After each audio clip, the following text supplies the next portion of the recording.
తిమోతికి రాసిన మొదటి పత్రిక 6వ అధ్యాయం 6వ వచనం.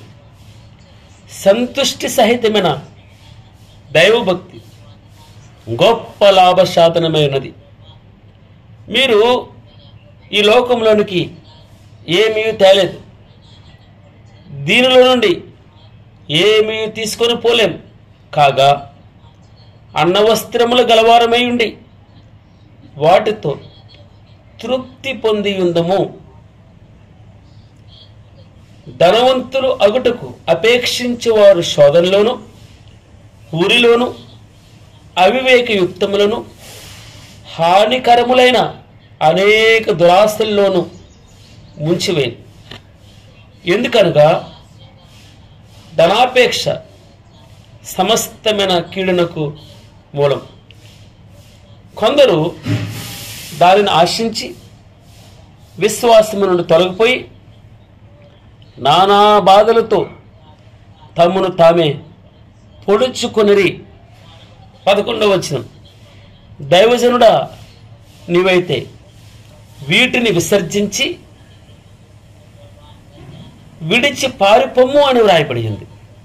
నీతిని, భక్తిని, విశ్వాసమును, ప్రేమను, ఓర్పును, సాత్వికమును సంపాదించుకున్నట్టుకు ప్రయాసపడము, వెంటాడము, విశ్వాస సంబంధమైన మంచి పోరాడము, నిత్య జీవమును చేపట్టుము. దాని పొందుటకు నీవు పిలువబడి అనేక సాక్షుల ఎదుట మంచి ఒప్పుకొంటివి.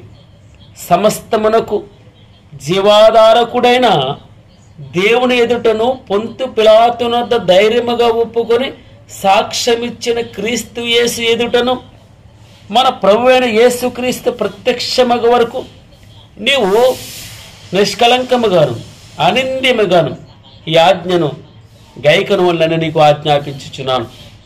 శ్రీమంతుడును అద్వితీయుడునగు సర్వాధిపతి యుక్త కాలములయందు ఆ ప్రత్యక్షతను కనపరచును. ఆ సర్వాధిపతి రాజులకు రాజును, ప్రభువులకు ప్రభువునైనాడు. ఆ సర్వాధిపతి రాజులకు రాజును, ప్రభువులకు ప్రభువునైనాడు. సమీపింపరాని తేజస్సులో ఆయన మాత్రమే వసించుచు అమరత్వము గలవాడై ఉన్నాడు. మనుషులలో ఎవడునూ ఆయన చూడలేదు, ఎవడునూ చూడనారుడు. ఆయనకు ఘనతయు శాశ్వతమైన ప్రభావమును కలిగి ఉండునుగా.